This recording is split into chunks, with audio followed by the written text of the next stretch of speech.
Ang kwentong ito ay hango sa totoong buhay. Mula ito sa isa nating kabayan na itago na lang natin sa pangalang Abril. Walang eksaktong taon, probinsya ng Samar.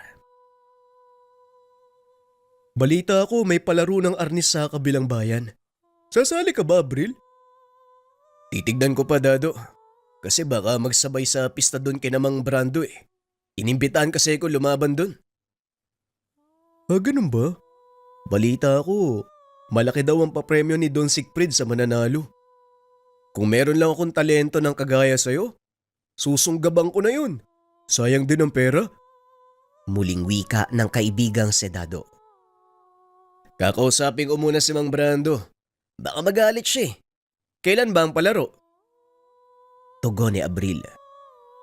Sa susunod na Biyernes.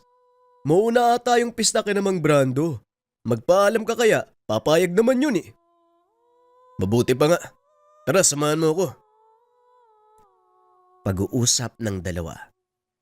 Biyasa sa larangan ng arnis si Abril simula pagkabata. Sinanay na ito sa pakikipaglaban dahil na rin sa legasiya ng kanyang angkan. Mula sa hanay ng mga mandirigma ang binata, ang kanyang lolo Justo, kabilang sa mga revolusyonaryong nagpabagsak sa pamahalaan ng mga Amerikano noong panahon ng pananakop. Ang kanyang ama, kasalukuyang kapitan ng kanilang barangay. Hindi nagkaroon ng pagkakataon si Abril na maranasan ang pagiging paslit dahil ginugol nito ang panahon sa pagsasanay. Nagbunga naman ang pagsisikap ng binata dahil ni minsan hindi pa ito natatalo sa anumang patimpalak na sinalihan. Simula elementarya, naging pambato na ito ng kanilang paaralan sa iba't ibang lugar. Hindi lang sa arnis mahusay si Abril, maging sa larangan ng sikaran, maging sa silat. Hindi lang bastong yantok ang alam gamitin ng binata. Biyasa din ito sa paggamit ng ginunting, karambit at mahabang tungkod. Sa murang edad, taglay ni Abril ang disiplina ng isang marangal na mandirigma. Kaya naman nakuha nito ang respeto ng mga kababaryo. 22 taong gulang si Abril ng mga sandaling iyon. May sariling negosyo ang mga magulang. Kaya naman nagawa nitong magtapos ng kolehiyo. Pangarap ng binatang magpulis. Kaya naman nag-aantay ito ng tamang pagkakataon upang makakuha ng pagsusulit. At habang wala pa, ginugol ng binata ang kanyang panahon sa pagsali sa mga palaro. Katamtaman ng pangangatawan nitong si Abril.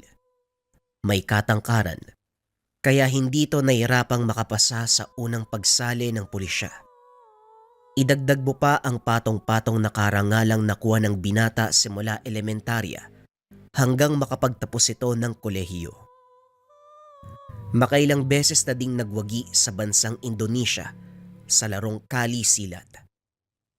Kung titignan si Abril, hindi mo makikita ang kakaiba nitong katangian.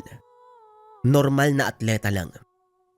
Ngunit lingid sa kalaman ng karamihan na may tangan siya na kakaibang mutya, nakabaon sa kanang balikat.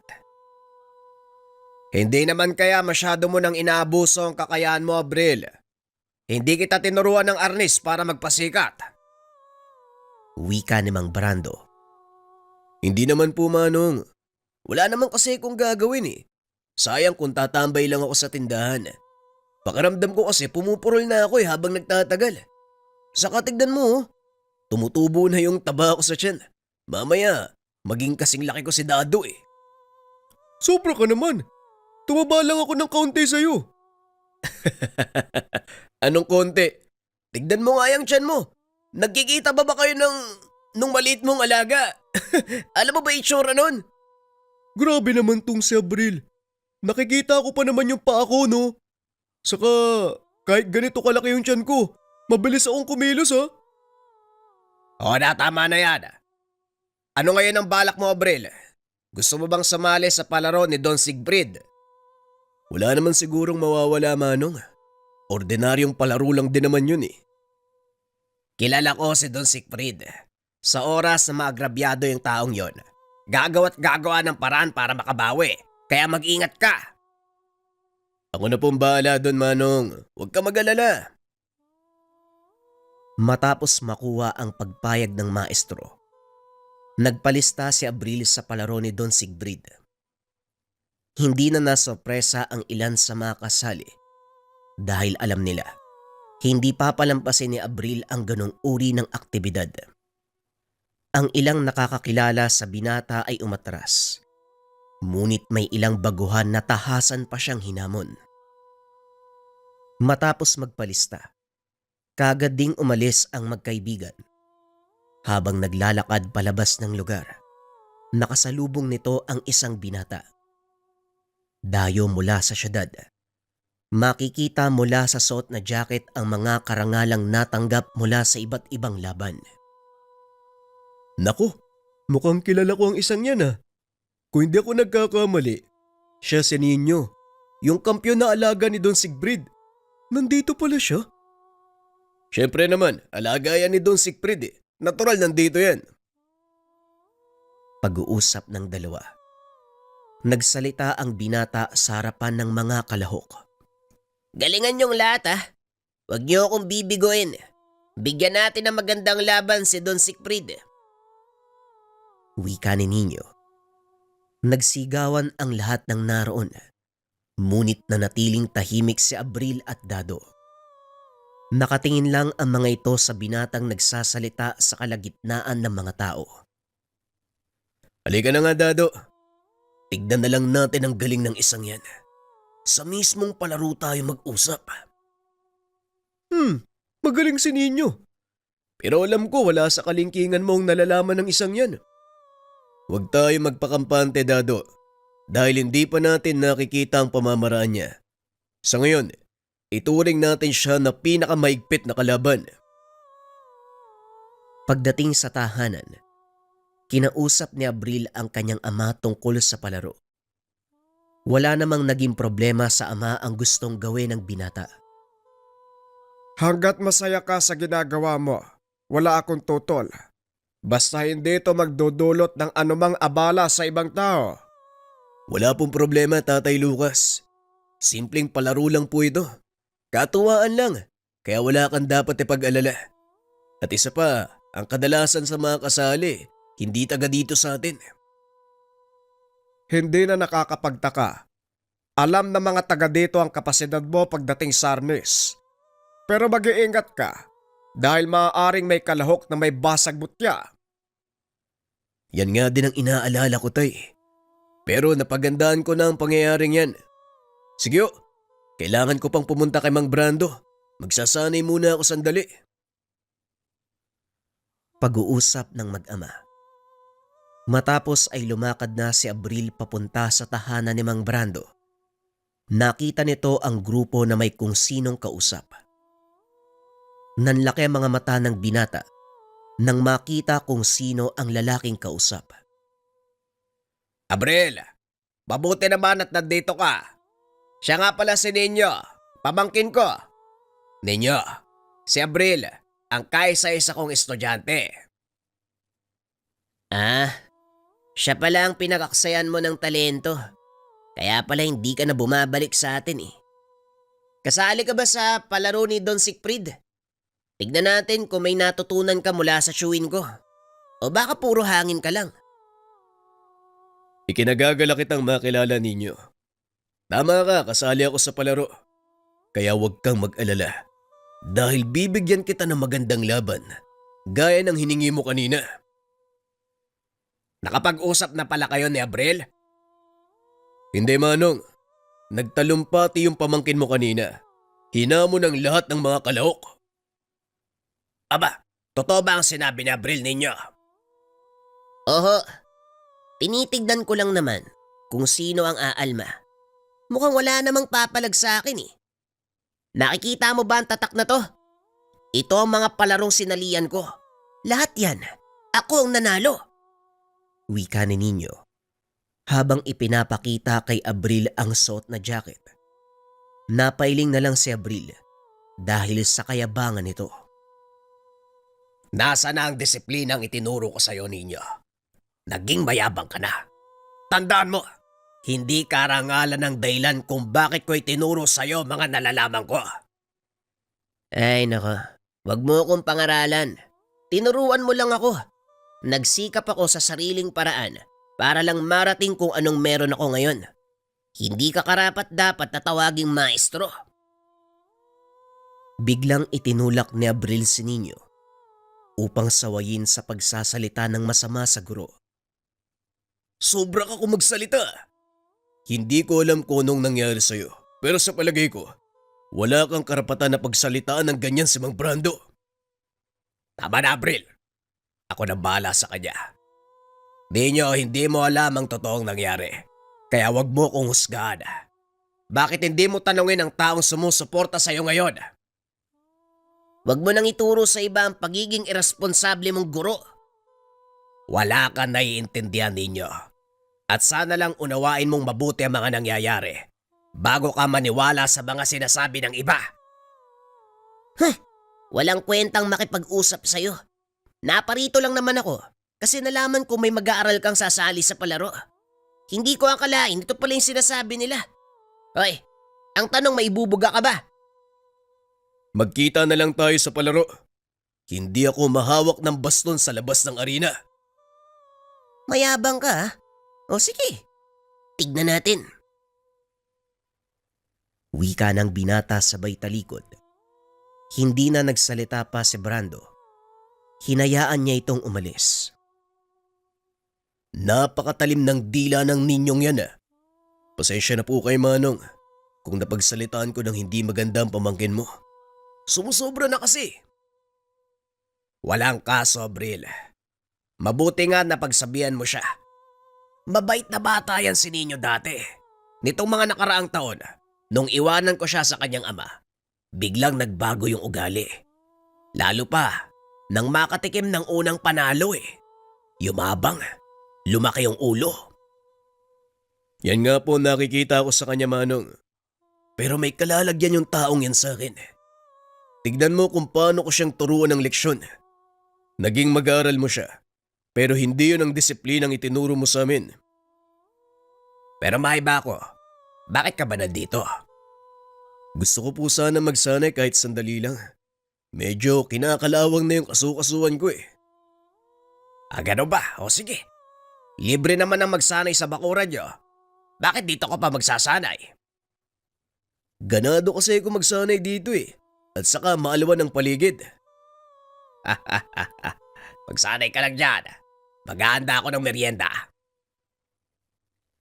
Wika namang Brando. Nagsimulang magsanay si Abril. Sa kalagitnaan ay biglang napahinto ang binata. Naramdaman na may nakamasid sa kanya. Sino yan? Lumabas ka dyan! Wika ng binata. Ilang sandali pa. Isang matanda na may dalang baston ang lumabas mula sa likod ng kubo. Mukhang may pinaghahandaan kang laban. Maaari ba kong makisali sa pagsasanay mo? Nagulat si Abril sa tanong ng matanda. Dahil kung titignan, halos puti na ang lahat ng buhok nito. Ngunit matikas pa rin ang pangangatawan. Pinagbigyan nito ng binata. O sige Manong, kung yan po ang gusto nyo. Baka sakaling may matutunan ako mula sa inyo. May matutunan? Matanda na ako. Gusto ko lang ng kaunting ensayo. Nakita ni Abril ang hawak nitong baston. Napansin na isa itong uri ng mataas sa sandata ng arnis na kung tawagin ay kamagong. Gawa sa mismong puno ng kamagong ang baston. Kulay itim at malabakal sa tigas. Kaya naman ito ang madalas na ginagamit ng mga batikan sa kalisilat. Napansin ko lang tatang, kamagong ang hawak mong baston. Sabihin mo sa akin, dati ka bang manlalaro ng arnis? Parang gano'n na nga. Pero matagal na panahon na ang nakalipas. Hindi ko nga alam kung kaya ko pang makipagsabayan. Pero huwag kang magdadalawang isip. Sumugod ka ng buong lakas dahil hindi kita sasantuin. Walang problema. Kung yan ang gusto nyo, Tatang. Bueno, maganda ka. Eto na ko. Biglang humataw ang matanda. Laking gulat ni Abril dahil tumalsik ang hawak nitong baston. Tinignan ng binata ang matanda. Nakitang nakangiti lang ito habang paikot-ikot ang baston sa kanang kamay. Sa isip ni Abril, dahil lang ito sa tigas ng hawak niyang baston, masyadong nakumpiyansa. Kaya naman hindi nito hinigpitan ang hawak sa sandata. Pasensya na po, Manong. Higpitan ko ang hawak sa baston ko. Muling sumugod ang matanda at gaya ng unang pangyayari, nabitawan na naman ni Abril ang sandata. Ano ba yan? Bakit lagi mong nabibitawan ang baston mo? Kung sa totoong laban, ilang beses ka nang napaltokan ng kalaban mo?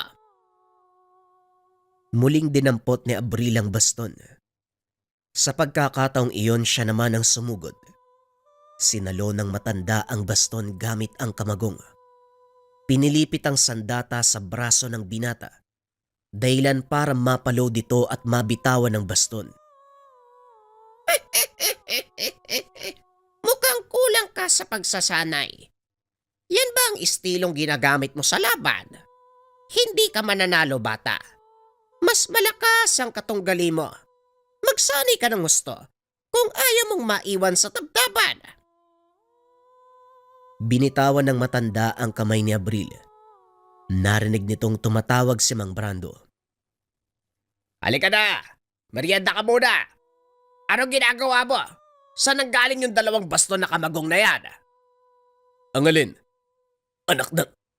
Teka, nasan yung matandang yun? Matanda! Mag-isa ka lang nakaload dyan kanina pa. Tumayo ka nga dyan! Adi ka ba? Hindi, Manong. Seryoso ko. May matanda akong kasabay na nagsasanay dito.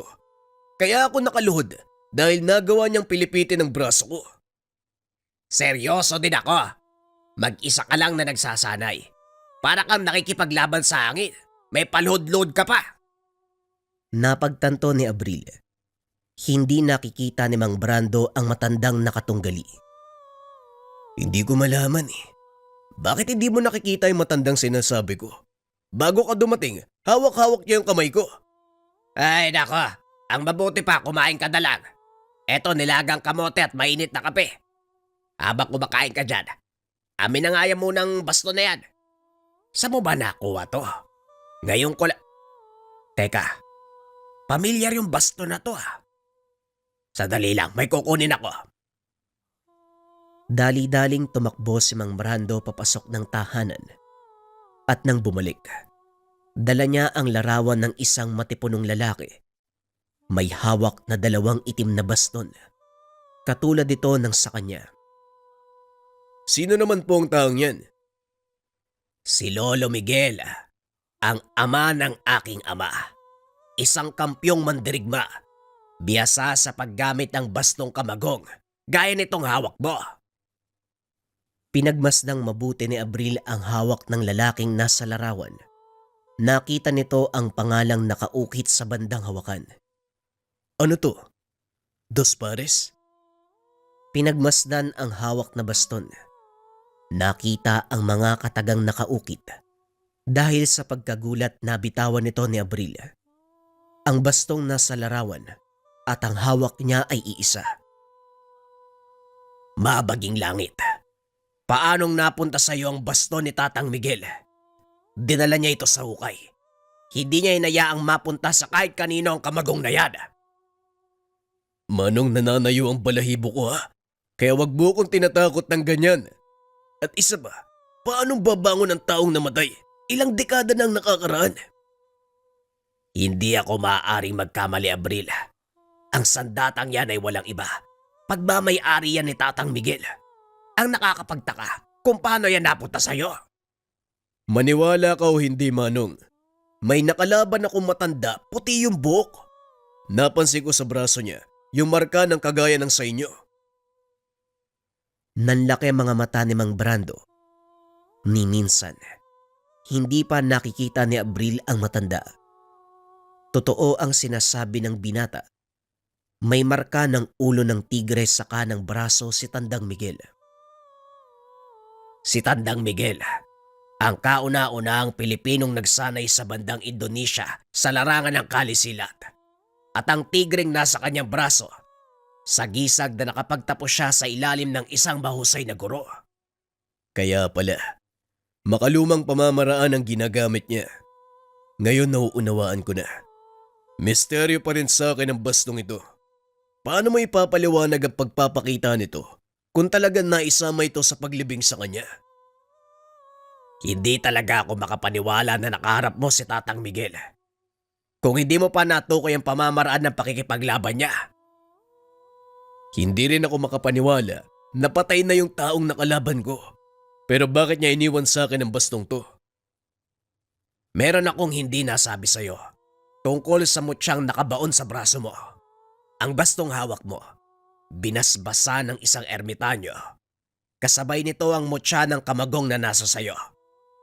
Tumanggi si Tatang Miguel na ibaon sa kanya ang mutya. Kaya naman nang mamatay siya, iniwan niya ito sa pangalaga ng tatay mo. Mag-aaral din ni Tatang Miguel si Lucas, isa sa pinakamagaling na naging estudyante niya noong araw. Hindi nakakapagtaka. Pero bakit iba ang estilo ni tatay sa pakikipaglaban? Hindi pare-pareho ang estilo namin. Iba ang itinuro sa kanya, iba din ang sa akin. Sa ganung paraan, kung sakaling magkaroon man kami ng mga mag-aaral, madaling matukoy kung sino ang nagturo at kung ano ang estilo. Mas naiintindihan ko na ngayon.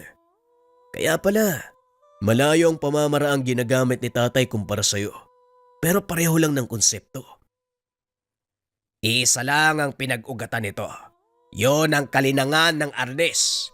Maaring nadagdagan lang ito. Ngunit iisa pa din ang puno. Ano naman ang kakayahan ng baston? Papalabasin nito ang totoo mong kakayahan. Makikita mo sa oras na mapalabang ka. Iniiwasan ko pa naman na makalaban si Ninyo. Pero wala eh. Parang sinadyang makarap ko siya. Masyadong mapasok si Nino. Dahil na din sa mga napagdaanan niyang pagsasanay at natikmang tagumpay. Siguro ikaw lang ang ginamit ni Tatang Miguel para ilagay sa lugar ang apo niya sa tuhod. Siguro nga. Sana lang hindi magtanim ng galit sa akin si Ninyo. Lalo pat isa lang kami ng maestro. Gabi na nang matapos ang pag-uusap ng dalawa. Hindi na naituloy ni Abril ang pagsasanay dahil nalibang ito sa pakikipag-usap. Habang pauwi, nakasalubong nito si Dado. Pasipol-sipol pa ang binata nang mapansing si Abril ang paparating. Napahinto ito.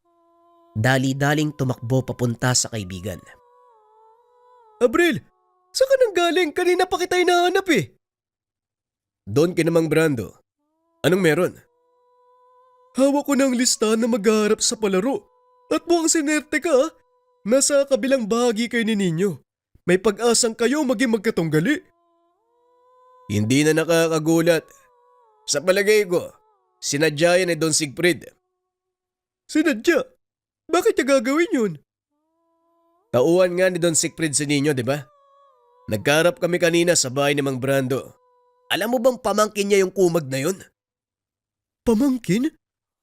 Ayos lang sa kanya na makarap mo sa laban si Ninyo? Normal lang yun. Kahit nga kapatid, kung talagang pag-aarapin kayo pwede. Kaya maaaring hiniling ni Ninyo kay Don Siegfried na paghiwalayan kami ng hanay para kung sakaling pareho kami makalusot sa kampyonato, kami ang magharap. Aba, talagang malalim ang galit sa'yo ng taong yun ah. Nung una wala lang yun eh. Pero nang malaman niyang estudyante ako ni Mang Brando, parang sinilaban ang tenga niya. Hamunin ba naman ako? Pagsalita ng masama sa harap ko si Manong? Obserbasyon ko lang sa taong yun ah. Parang mayabang talaga siya. Tignan mo ang mangyayari dyan. May kalalagyan sa akin yung mayabang na yan. Matapos mag-usap ng dalawa, nagpaalam na si Abril. Umuwi na ito dahil kailangan niyang maganda para sa laban. Isang araw na lang, magsisimula na ang palaro. Kinabukasan, nagpaalam si Abril sa ama na magpapahinga muna sa pagbabantay ng kanilang tindahan dahil kailangan niyang kondisyonin ang katawan at isipan para sa laban. Handa ka na ba sa laban mo bukas? Pasensya ka na, hindi kita masasamahan. Abala ko sa tindahan eh. Walang problema, tay. Naiintindihan ko. Naroon naman si Dado sa Mang Brando. Gusto ko din sanang panoorin ang laban mo eh. Pero wala kasing tatao dito sa tindahan. Pasensya ka na ha. Unang beses na wala ako sa laban mo. Ano ka ba naman, tay? Wala kang dapat alalahanin, kaya ko yan. Ipanatag mo ang kalooban mo. Mananalo po ako. Pag-uusap ng mag-ama. Kinabukasan maagang sinundo ni Dado ang binata. Nang makarating sila sa pagdadausan ng palaro, marami ng tao ang naroon. Mukhang marami ang manunood ngayon ah. Kinakabahan ka ba, Abril? Medyo, pero ayos lang. Hindi naman maiiwasan ang kabahan eh. Pero kaya ko yan. Ako pa ba? Yan ang gusto ko sa'yo eh. Kung sa bagay, kahit sa nasyonal na palaro, hindi ka nagpapakabog, di ba? Dito pa kaya? Habang papasok ang dalawa, tinawag ang mga ito ni Mang Brando. Nauna pang dumating sa kanila ang Ginoo. Ang tagal nyo namang dumating. Ano, Abril? Handa ka na ba? Handa na, Manong. Pero kinakabahan lang. Mawawala din yan. Tandaan mo, hindi basta-basta ang kakayahang taglay ni Ninyo. Mahusay siya sa lahat ng larangang alam mo. Maaari niyang gamitin sa iyo ang mga natutunan mo. Oo, Manong. Napag-isipan ko na din yan eh. Napagandaan. Lalo na nang malaman kong pamangkin mo siya. Huwag kang mag-alala. Alam ko ang gagawin. Magaling. Halika na. Ilang minuto na lang magsisimula na ang palaro. Marami ang mga kalahok na dumating. Nakita mo ba si Ninyo? Hindi pa. Pero siguradong nandyan lang yan. Nagbamasid. Pag-uusap ng dalawa. Maya-maya tinawag ang mga kalahok. Magsisimula na ang laban. Panglimang lalaban si Abril. At nang tignan nito ang listahan, nakita ng binata hindi si Ninyo ang kanyang katunggali. Napaisip ang binata dahil ang alam niya, sinadya silang ipagtapat. Tignan mo, Abril oh. Bakit parang hindi naman si Ninyo ang katapat mo? Yan nga ang pinagtataka ko eh. Ano kaya ang plano ni Don Sigfrid? Mukhang may hindi magandang mangyayari ah. Hindi maganda ang kutob ko, Abril. Ganon din ako, Dado. Kaya maging alisto ka. Kung ano man ang mangyari, sabihan mo kagad si Mang Brando. Ang mabuti pa siguro, puntahan ko na lang siya, Abril. Mabuti pa nga. Hanapin mo si Mang Brando. Dali-daling lumabas ng arena si Dado upang hanapin si Mang Brando. Natagpuan niya itong nakikipag-usap sa isang lalaki. Nakaagad ding umalis nang makitang paparating si Dado. O anong nangyari? Bakit mo iniwan si Abril? Hindi po kasi maganda yung kutob namin ni Abril eh. Wala po sa listahan ng lalaban si Ninyo. Talagang hindi mo siya makikita sa listahan. Dahil nag-aantay lang si Ninyo kung sino ang mananalo at siya ang huling lalaban. Parang hindi naman yata patas yun, Manong. Pagod na sa laban ng mga kalahok. At kung sakaling manalo man si Abril, maaaring makita ni Ninyo ang kanyang mga galaw. Mas madali para sa kanyang manalo. Yan talaga ang plano nila. Sinisiguro ni Don Sigfrid na mananalo ang kanyang pambato. Magtiwala ka lang sa kaibigan mo. Alam niya ang gagawin. O sige po. Sasabihin ko po yan kay Abril ah. Teka, bakit ba nandito kayo sa labas? May inaabangan lang ako. Sige na, punta mo na si Abril. Muling bumalik si Dado. Ngunit hindi na siya pinapasok sa dinaanan, kaya napilitan nito na dumaan sa likod. Nadaanan nito ang dalawang lalaking nag-uusap. Narinig ng binata ang pangalan ni Abril, kaya huminto ito para makinig. Hindi naman kaya ako'y mapahamak sa gusto mong mangyari ninyo. Nagtiwala ka lang kay Don Siegfried. Lumpuin mo si Abril at siguraduhin mong hindi niya na magagamit ang kanyang mga pa. Sa oras na masiguro natin ang panalo, malaking pera ang ibibigay sa'yo ng amo ko. Aanuin mo yung titulo kung wala ka mailalagay sa lamesa nyo. Kung sa bagay, tama ka. O sige, ako bahala. Matapos mag-usap, kaagad naghiwalay ang mga ito. Napagtanto ng binata si Nino ang kausap ng isa sa mga kalahok. Nagtago naman si Dado sa likod ng haligi para hindi mapansin. Nang masigurong wala na ang mga ito, dali-dali na siyang pumunta sa kinaroroonan ni Abril. Oh, anong nangyari sa'yo, Dado? Bakit tumahangos ka? Delikado, Abril. Ikaw ang punterya ng mga manlalaro. Narinig ko eh. Nakikipag-usap si Nino sa isa sa mga kasali. Depensahan mo yung paa mo ha. Ang sabi ni Nino, dapat daw lumpuin ka eh, kahit matalo pa yung kalahok. Hindi pwede sa palaro na patamaan mo ang paa ng kalaban. Sigurado matatanggal yun. Walang pakialam sa titulo ang kalaban, Abril.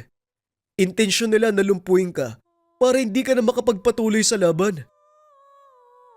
Maraming salamat, Dado. Maaasahan ka talaga. Akong bahala. Dito ka lang. Ako na ang lalaban. Tumayo si Abril at dinampot ang baston. Matapos ay naglakad papunta sa gitna ng ring. Tahimik ang paligid. At nang pumasok ang kalaban, nagsigawan ang mga ito. Sa pagkakataong iyon, napagtanto ni Abril na kahit manalo siya sa laban, hindi pa rin papaboran ng mga hurado dahil luto ang palaro. Habang nag-aantay na magsimula ang laban, iniikot ni Abril ang tingin sa paligid upang hanapin ang guro. Nakita nito si Mang Barando, nakatayo sa gawing dulo. Kumaway ito sa kanya at sumenyas. Itinaas ang kanyang kanang kamay na nakaturo sa baba ang hinlalaki. Alam ni Abril ang ibig sabihin nito. Tumango ang binata at hinarap ang katunggali. Doon palang napatunayan ni Abril na totoo ang sinasabi ni Dado dahil nakatingin na sa mga paa nito ang kalaban. Hoy, huwag ka masyado magpalata. Tumingin ka sa mata ng kalaban mo. Napangiti ang lalaki. Ibinigay na ang hudyat sa pagsisimula ng laban. Kapwa sumaludo ang magkabilang panig. Nagsipaghanda. Unang atake pa lang, tuhod na ng binata ang pinunterya ng kalaban. Ngunit hindi umalma ang tagapamagitan. Ayos ah. Ito ba ang gusto niyong laban? Tinanggal ng binata ang bagay na pumoprotekta sa kanyang ulo. Itinutok ang baston sa kalaban. Tanggalin mo mga nakabalot sa katawan mo. Dito natin malalaman kung sino talaga ang magaling. Sinaway ng tagapamagitan ang binata, ngunit itinulak niya ito palabas ng ring. Ibinibigay ko lang ang gusto niyong laban. Nais niyo kung pabagsakin. O sige, patunayan niyo na karapat dapat kayong gawin yun. Biglang nagsigawan ang mga tao nang marinig ang sinabi ng binata. Walang nagawa ang mga hurado kung hindi pahintulutan ang laban. Sinang-ayunan din ni Don Siegfried ang nais mangyari ng binata dahil mas maaaliw ang kanyang mga panauhin sa ganitong uri ng laban. Sige lang, pagbigyan niyo ang kailingan ng binatang yan. Magandang ideya ang gusto niyang mangyari. Dahil ito ang kagustuhan ng ating mga panauhin. Wika ni Don Siegfried. Mula sa kinaroroonan nito, walang nagawa ang kalaban ni Abril kundi tanggalin ang mga nakabalot sa kanyang katawan. Nagubad ng pang-itaas na damit ang binata. Itinali sa noo ang telang nakapalupot sa kanyang bewang. Hinampas nito sa sahig ng arena ang dalawang baston. Gumuhit ng pabilog. O sige, Subukan mong pumasok. Wika ng binata. Umatake ang kalaban, ngunit hindi ito makapasok sa depensa ni Abril. Ilang beses ding nabitawan ng katunggali ang kanyang sandata. Si Abril pa mismo ang nag-aabot nito sa kanya. Masyado ko mayabang. Magantay ka lang. Mamaya yung ngiti mo mapapalitan ng iyak. Talaga? Sige nga, gawin mo. Biglang sumugod ang kalaban. Hinataw nito si Abril sa ulo gamit ang kanang baston at ang kaliwa naman sa bandang bewang ni Abril. Nagawa itong sanggain ng binata, gumante ng atake. Sa hindi inaasahang pagkakataon, tinamaan sa braso ang kalaban, dahilan para muli nitong mabitawan ang sandata. Doon na nagsimulang magsigawan ang mga manonood. Inihagis ni Abril ang kanyang baston papunta kay Dado. Total, wala namang batas sa palarong ito. Bakit hindi tayo maglaban ng mano-mano? Yan ang malaki mong pagkakamali. Hindi nagdalawang isip ang lalaki na bitawan ng sandata. Sinugod niya si Abril. Sunod-sunod na suntok ang pinakawalan. Ngunit mabilis na naiilagan ni Abril ang lahat ng atake nang hindi umaalis sa pwesto. Isang suntok lang ang ginamit ni Abril. Napatras ang kalaban at napaluhod. Anong problema? Bakit parang hindi mo na yata kaya? Muling sumugod ang lalaki. Pinunterya ang paa ng binata. Hinayaan nitong tamaan siya. Sa pagkakataong iyon, napasigaw ang kalaban nang mabali ang kanyang binti. Dali-daling umakyat ang ilang kalalakian. Inalalayan nito pababa ng ring. Hinanap ng binata si Nino dahil alam niya nasa paligid lang ang katunggali. Nang matagpuan ay tinuro niya ito. Bumaba ka dito. Lumaban ka ng patas. Hindi yung gagamitin mo pa yung ibang tao para lang makalamang. Anong klase kang katunggali? Duwag! Wika ni Abril. Akmang bababa na sana si Nino. Pinigilan nito ni Don Sigfrid. Hindi pa ito ang tamang oras para magkarap kayo. Ngayong nakita mo na ang kakayahan ng binatang yan, siguradong mapaghahandaan mo ang susunod yung pagharap. Sa ngayon, hayaan mo siyang lasapin ng tagumpay. Bumawi tayo sa susunod. Don Sigfrid. Umalis na po tayo dito. Pag-uusap ng dalawa. Matapos ay lumabas na ang mga ito sa arena. Samantalang si Dado at Mang Brando umakyat sa ring upang alalayan si Abril. Ayos ka lang ba? Mabuti na lang hindi mo tinuluyan yung taong yon. Wala naman talaga akong balak na tuluyan siya. Gusto ko lang ipakita kay Nino na hindi uubra mga taktika nila. Kilala mo ko, Manong. Sa dami ng napagdaanan kong laban, hindi na bago sa akin ang mga ganong uri ng pandaraya. Kailangan laruin mo sila sa kanilang sariling laro. Habang tumatagal, lalo kang tumutuso, Abril. Pero sigurado ko, may plano ang pamangkin ko sa'yo. Yan po ang kailangan nating pagandaan. Pero kung ano man ang binabalak niya, sana lang walang madamay na ibang tao. Ayoko nang maulit pa ang nangyari ngayon. Habang nag-uusap ang dalawa, nakita ni Abril ang Don. Naglalakad papunta sa kanilang kinakatayuan. Binabati kita sa pagkapanalo. Hindi ko inaasahan na sasali ka pala. Pero mahusay ang pinakita mo sa laban. Huwag mo kong pakitaan ng pagiging ipokrito, Don Sigfrid. Alam ko ang plano mo. Pasensya na, pero hindi ako yung tipo ng tao na makikipaglokohan sa'yo. Masyadong mainit ang ulo mo. Naparito lang ako para batiin ka at balaan. Ingatan mo ang talas ng dila mo. Baka dyan ka mapahamak. Pinagbabantaan niyo po ba ako? Hindi kita pinagbabantaan. Pinag-iingat ka lang. Dahil siguradong mangyayari sa'yo ang lahat ng sinasabi ko. Matapos magsalita, umalis na si Don Siegfried. Lalo namang nanggigil si Abril. Ramdam ito ng dalawang kasama. Kalma lang, Abril. Hindi mo madadala sa init ng ulo ang mga kagaya ni Don Siegfried. Mas maiging makipaglaro ka sa kanya. Kilala mo ko, Manong. Hindi po ako yung tipo na magkukunwari sa harap ng iba para lang itago kung anong nasa loob ko. Hindi ko rin nahayaan na makin ng taong yon ang aking nalalaman. Naiintindihan kita, Abril. Pero isipin mo, hindi lang ikaw ang maaaring mapahamak kung sakali. Biglang napaisip si Abril. Naalalang negosyante ang kanyang ama. Maaaring maapektuhan ang kanilang tindahan sa oras na kalabanin nito ang Don. Tama ka, Manong. Pwedeng madamay si tatay. Pero anong gagawin natin? Ako nang bahala doon.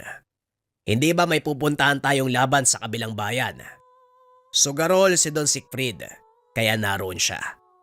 Alam mo namang pustahan ang magiging laban at sigurado sa ipinakita mong palaro, ikaw ang pupustahan niya. Kung ganun, anong plano? Sumunod ka lang sa mga sasabihin ko.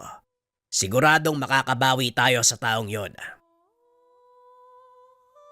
Nang mga sumunod na araw, pinagbutihan ni Abril ang pagsasanay bilang paghahanda sa paparating na laban sa kabilang bayan. Alam nito na malaki ang responsibilidad na nakaatang sa kanyang balikat dahil maliban sa may malaking pustahang magaganap sa palaro, karangalan din ang nakasalalay para sa kanilang baryo. Buong araw na nagsasanay si Abril kasama ang matalik na kaibigan. Minsan mag-isa itong tumatakbo sa kabundukan dahil hindi magawang makahabol ni Dado. At dito, muli niyang nakausap ang matanda na nagbigay sa kanya ng bastong kamagong.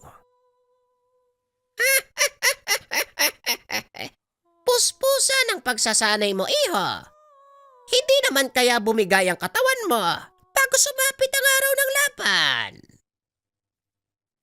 Wika ni Tatang Miguel. Alam ni Abril na ang kausap niya ay nilalang mula sa kabilang buhay. Ngunit hindi ito natakot sa kadailanang marami siyang nais itanong. Kailangan ko pong magsanay ng gusto. Dahil kung hindi ko gagawin ang bagay na yan, maaari ako matalo. Masadlak sa kahihiyan ng aming baryo. Ayoko mangyari yun. Nauunawaan ko. Minsan ko nang naranasan ng ganyang kabigat na pakiramdam. Isa lang ang masasabi ko. Hindi mo kailangan dalhin sa sarili mo ang lahat ng pasanin. Makipaglaro ka, gaya ng palagi mong ginagawa. Maraming salamat sa payo, Tatang Miguel. Kilala ko na po kayo. Sinabi na sa akin ni Manong Brandong tungkol sa bastong kamagong. Pero ang tanong ko lang po, bakit sa akin nyo binigay? Simple lang. Dahil sa lahat ng mga henerasyong dumaan, ikaw ang nakitaan ng mutya ng kamagong ng kakaibang determinasyon. Ni minsan, hindi ka umurong sa anumang hamon, mapaarnis o totoong buhay. Hindi ako nagkaloob sa'yo. Kung hindi ang mutya ng kamagong, yan mismo ang pumili ng kanyang magiging tagapangalaga. Ganun po ba? Maaari ko po bang malaman kung saan nagmula ang mutya ng kamagong at paano ito napunta sa inyo? Ang aking mga ninuno, nagmula sa hanay ng mga atimawang mandirigma. Noong kapanahunan bago pa man dumating ang mga mananakop, nagkaroon ng malaki at nakakatakot na problema ang kanilang nayon. Isang nilalangan ng gugulo. Wala ni isa sa mga mandirigma ng kanilang dato ang nakatalo dito. Ngunit ang isang binatang nagngangalang Dumakulim ang tahasang humamon sa malaking nilalang na kung tawagin ay bungisngis. Aatras tayo ng daang siglo. Nakatira sa maliit na nayon sa probinsya ng Samar itong si Dumakulim.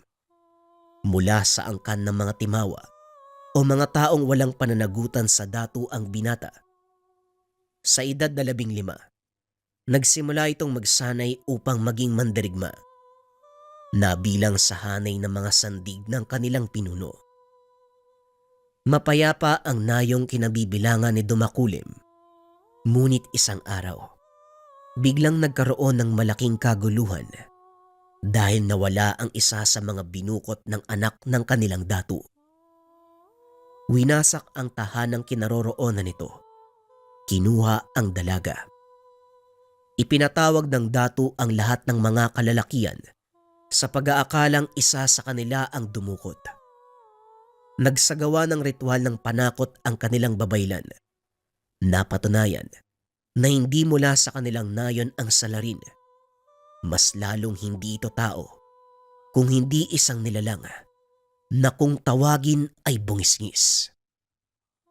Sa halip na parusahan ng mga kawal na nagbabantay, inatasan sila ng datu na hanapin ang nilalang at ibalik ang kanyang binukot. Ginalugad ng mga mandirigma ang kagubatan at bundok sa paligid.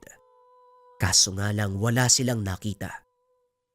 Patuloy na naghahanap ang mga mandirigma hanggang sa lumantad na ang nilalang. Muli itong sumalakay sa tahanan ng datu upang kunin ang isa pang binukot. Saktong naroon si Dumakulim kasama ang kanyang ama. Nagatid sila Dumakulim ng bahagi ng kanilang ani para sa buong buwan. Habang nakikipag-usap sa datu, biglang nagsigawan ang mga tao. Dali-daling tumayo ang ama ni Dumakulim at lumabas. Nakita ang malaking itim na nilalang. Isa ang mata. May malaking pangil na nakausli. Panay ang tawa nito habang pilit na inaabot ang dalagang binukot sa kanyang silid. Dumampot ng 2 sulo si Dumakulim. Walang pagdadalawang isip na hinampas ang nilalang sa ulo, dahilan para matupok ang iilang perasong buhok. Umangil ng malakas ang nilalang habang inaapula ang apoy sa kanyang bumbunan. Tumakbo ito palayo. Dahil naglabasan na ang mga mandirigma, pinagbabato siya ng sibat. Humanga sa kabayanihan ni Dumakulim ang datu, maging ang mga mandirigma at sandig nito. Napag-alaman ng pinuno na nagsasanay ang binata bilang mandirigma. Nais itong mapabilang sa hanay ng mga sandig. Mahusay ang ginawa mo, binata. Hindi ko akalaing napakatapang mo pala. Hindi ka nagdalawang isip na sugurin ang napakalaking nilalang para lang iligtas ang isang binukot. Salamat sa papuri, Kapunuan. Ngunit ginawa ko lang ang nararapat. Gayunpaman, nagpapasalamat pa rin ako. Isang bagay pa, narinig ko mula sa aking mga sandig na isa ka sa mga nagsasanay bilang mandirigma at nais mong mapabilang sa hanay ng aking mga ngaway. Siyang tunay, Kapunuan. Pangarap ko simula magkaisip. At simula noon, hindi ko na ito nakalimutan. Kung gayon, dahil sa katapangan mong pinakita, itinatalaga kita bilang isang mandirigmang timawa. Sa loob ng 3 taon, mapapabilang ka sa hanay ng aking mga sandiga. Ang iyong pangunahing tungkulin, siguraduhin ligtas ang buhay ng aking anak na binukot. Ito ang naging simula ng tungkulin ni Dumakulim. Sa pagdaan ng panahon, tumungtong sa tamang gulang ang binata. Napabilang ito sa sandig ng datu. Siya ang pinakabatang mandirigma ng mga panahong iyon. Ngunit ang katungkulan, kapantay lang ng ibang mandirigma. Naging mapayapa ang paligid. Hindi na muling bumalik ang bungisngis.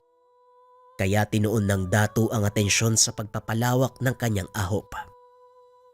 Naitalaga si Dumakulim na pamunuan ang isang pangkat ng mga mangangayaw upang sakupin ang mga karatig banwa. Nagtagumpay ang binata. Ilang ulo ng mga datu ang dinala sa paanan ng kanyang pinuno at bilang gantimpala, pinagkalooban ng sariling ahop ang binata Pinaasawa sa kanya ang isa sa mga binukod. Kalaunan, nagkaroon ng anak na babae si Dumakulim. Dito muling naganap ang pangyayaring matagal nilang kinalimutan. Sinalakay ng bungisngis ang kanyang banwa. Kinuha ang nag-iisang anak. Hindi mapantayan ang galit ng binata ng mga sandaling iyon. Tinugis niya mag-isa ang nilalang. Nagawa niya itong patayin gamit ang bastong gawa sa kamagong. Bagaman nagtagumpay sa misyon, hindi na nito nagawang bawiin ang anak dahil kinain na ito ng bungisngis. Simula ng araw na yon, isinumpa ng binata ang sarili, maging ang ginamit na sandata. Sino man ang hahawak nito, hindi hihinto sa pakikipaglaban hanggang sa makamit ang minimithi. Kalakip ng tungkod ay ang batong pinag-alayan ni Dumakulim ng kanyang sariling kaluluwa. Isinumpang kailanman, hindi maaaring paghiwalayin ng tungkod, maging ang bato.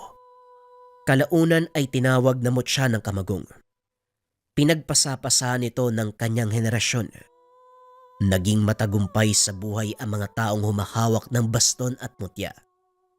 Mapalarangan man ng palakasan o sa personal na buhay. Minabuti ng mga naunang humawak na baguhin ang masamang sumpa. Gamitin ito sa kabutihan hanggang sa sumapit ang termino ni Tatang Miguel. Balik tayo sa kasalukuyan. Hindi ako nagtagumpay sa misyon na ibinigay sa akin ng mutya. Kaya minabuti ko na wag nang ipasa sa iba. Dahil siguradong mapapariwara ang buhay nila kagaya ng sa akin. Ngunit hindi ako pinapatahimik ng mutya hanggang sa mahanap ko ang karapat-dapat na magmay-ari sa kanya. Heto ka ngayon sa harapan ko. Abril, ikaw ang pinili ng mutya. Kaya pakiusap, ituloy mo ang sinimulang kong misyon. Misyon, Tatang. Patay na ang bungisngis, hindi ba? Bakit kailangan niyo pang ipagpatuloy ang misyon? Hindi pa tapos ang misyon sa pagkamatay ni Dumakulim sa bungisngis. Dahil hindi nito nakamit ang totoong paghiganti. Kagaya ng mga henerasyon na dumaan, patuloy na nabuhay ang diwa ng bungisngis sa katauhan ng ibang tao. Yun ay walang iba, kung hindi ang katunggali mong si Ninyo. Teka, sandali lang, Tatang. Sinasabi niyo ba ang reinkarnasyon ng bungisngis ang pamangkin ni Mang Brando? Oo, Abril. Yun ang katotohanan. Bagay na hindi binanggit sa iyo ni Brando. Sa takot na mawala ang respeto mo sa kanya bilang guro at isipin mong masama siyang tao. Araw-araw ipinagdasal ni Brando na hindi dumating ang panahon na magkaharap kayo ni Ninyo dahil yun ang magtatakda ng katapusan ng isa sa inyo. Malawak ang pag-unawa ko sa mga bagay-bagay, Tatang. Kailanman hindi mawawala ang respeto ko sa aking guro. Nauunawaan ko na ngayon kung bakit siya nagpupursiging maturuan ako at ipasa sa akin ang lahat ng kaalaman niya. Dahil alam ni Manong Brando na darating ang araw na magkakarap kami ng kanyang pamangkin. Pag-uusap ng dalawa. Dito napagtanto ni Abril na siya ang naging kinakatawan ni Dumakulim. Simula nang ipasa sa kanya ni Tatang Miguel ang baston at nang ibaon ni Mang Brando ang mutya ng kamagong sa kanyang katawan. Matapos ang pag-uusap, nagpaalam ang binata sa puntod ni Tatang Miguel. Bitbitang pangako na tuluyan ng wawakasan ang daang siglong sigalot ng isang tao at isang engkanto na naghahangad ng paghiganti. Kinabukasan, maagang naganda si Mang Brando. Hindi umimik si Abril tungkol sa mga nalaman dahil ayaw nito na ipaalam sa guro na batid niya ang katotohanan. Mukhang ganado ka ngayon ah. Nakapagkondisyon ka ba na maayos? Opo, Manong.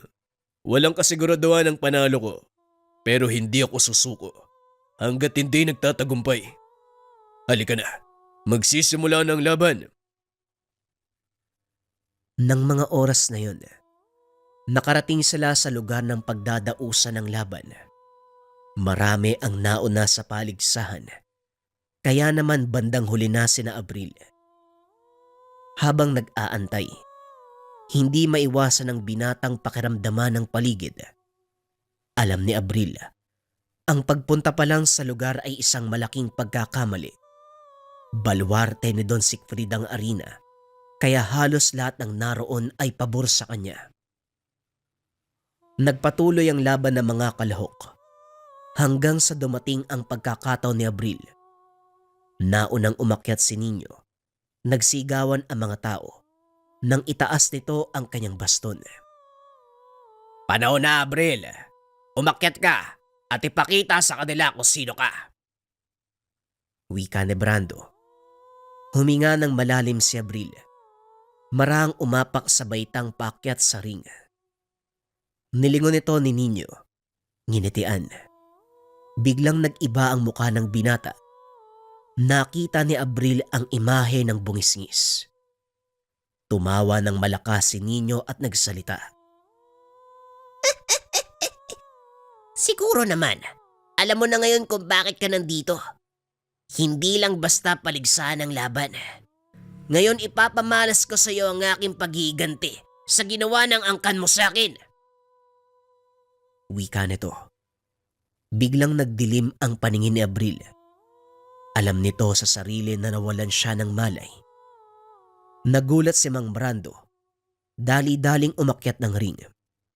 Habang si Nino, pinagtatawanan ng binata sa pag-aakalang hinimatay sa takot.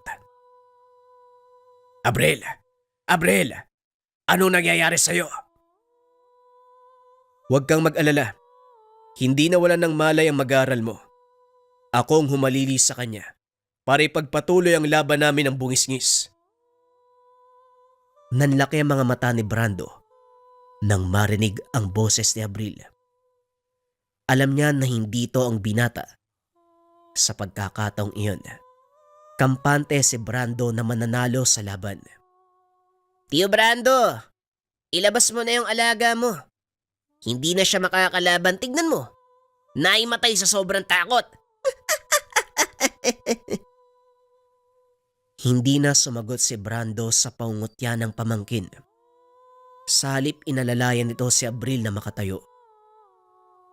Dumakuleb, kung ikaw man ang nasa loob ng katawan ng estudyante ko, nagpapasalamat ako dahil dumating ka. Malaki ang tiwala ko. Wawakasan mo ang mahabang panahong sigalot na ito. Ako nang bahala, Brando. Tumabi ka. Magsisimula na ang totoong laban. Umatras si Brando. Marahang tumayo si Dumakulem na noon ay nasa katauhan ni Abril. Tinignan nito si Nino. Nabura ang ngiti sa mukha ng binata. Sa wakas, nagising ka din. Mandirigmang Dumakulim. Alam mo ba kung gaano katagal ako nag-antay? Hindi ko pinatay ang binatang yan dahil alam ko na nananahan ng kaluluwa mo sa katawan niya. Ngayon tatapusin na kita. Makakamit ko na ang paghiganti. Paghiganti. Ako ang may karapatan na gawin ang bagay na yan dahil sa kamatayan ng aking anak sa kamay mo. Biglang dumilim ang paligid. Sa paningin ni Brando, nasa ibang dimensyon ang dalawa. Ngunit sa paningin ng karamihan, pangkaraniwang laban ang nagaganap. Biglang sumugod si Nino. Sinalubong naman ito ni Abril. Nagpalitan ng hampas ang dalawa. Walang nagkakatamaan dahil kapwa mahusay sa larangan ng arnis ang dalawang panig. Nagpatuloy ang laban hanggang sa mabitawan ni Nino ang kanyang baston. Wala nang silbi kung gagamitin ko pa ang baston. Itinapon ni Abril ang baston. Sinugod si Nino. Isang malakas sa suntok ang pinakawalan, dahilan para tumilapon ang katunggali. Napiko ng gusto ang binata, kaya tinanggal nito ang pamproteksyon sa katawan. Ganon din ang ginawa ni Abril. Muling nagsalpukan ng dalawa. Nagpalitan ng mga atake. Rinig sa paligid ang tama ng bawat suntok at sipa. Nayayanig ang isa't isa sa bawat paglapat ng kamao sa kani-kanilang mga katawan. Hanggang sa mapuruan ni Abril Seniño nang tamaan nito sa panga. Bumulagta ang binata at natagalan sa pagbangon. Sa pagkakataong iyon, dinampot ni Abril ang kanyang baston. Nilapitan ang katunggali. Sabay hataw nito sa kanyang ulo. Umalis ka at wag nang babalik pa. Tanggapin mo ang pagkatalo, bungisngis. Wala nang magiging saysay ang labang ito kung ipagpapatuloy pa natin sa susunod na mga saling lahi. Tinatanggap ko na ang pagkatalo ko. Totoong mahusay ka. Alam kong kailanman, hindi ako magwawagi. Tama ang sinabi mo. Nakakapagod ang magabol sa isang bagay na kailanman hindi mo makakamtan. Nagkakamali ka. Iwaksi mo ang pag-iiganti at kusang darating ang kapayapaan, bungisngis. Wag mo nang patagalin pa, Dumakulim. Wakasan mo na ang mahabang sigalot. Itinaas ni Abril ang kanyang pamalo. Hinampas sa ulo ni Nino. Tuluyang nawalan ng malay ang katunggali.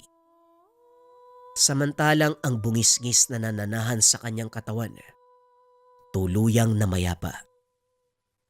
Biglang natumba si Abril. Dali-daling sinapo ni Mang Brando ang binata at dinala sa sulok. Anong nangyari? Bakit wala akong damit? At saka, natuloy ba yung laban, Manong? Asan si Nino? Kumalma ka, Abril. Nanalo tayo. Tignan mo si Nino. Tinignan ng binata ang kalaban. Nakitang nakadapa sa gitna ng ring. Hawak ang kanyang sandata. Pilit tumayo si Abril at nilapitan ito. Laking gulat ng lahat.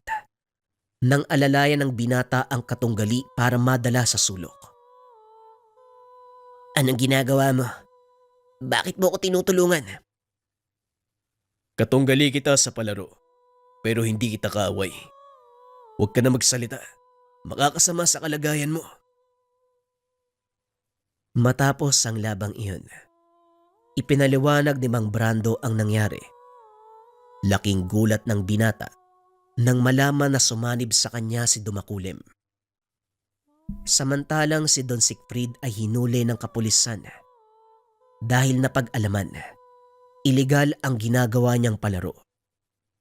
Dahil sa kagagawa ni Dado, isinuplong nito sa otoridad ang kaganapan na kaagad namang ginawa ng aksyon. Matapos ang kaganapan, ipinagpatuloy ni Abril ang kanyang pagsasanay sa pagiging pulis. Samantalang si Nino naman, ginamit ang mga natutunan, ibinahagi ito sa mga batang nagnanais matuto ng arnis. Sa kasalukuyan, nagkaroon ng malaking samahan na binubuo ng iilang mahusay sa larangan ng pambansang laro. Pinapalaganap nila ito sa buong bansa. Suportado ni Abril ang adhikain ng samahan. Nakakarating ang mga ito sa ibang bansa upang makipaglaban sa tuwing naiimbitahan. Hindi inakala ni Abril na magiging bahagi siya ng isang makasaysayang kaganapan. Patuloy pa ring pinanghahawakan ng ngayoy retirado ng pulis ang kanyang pangako na hindi hihinto sa laban ng buhay hanggat hindi nakakamit ang tagumpay.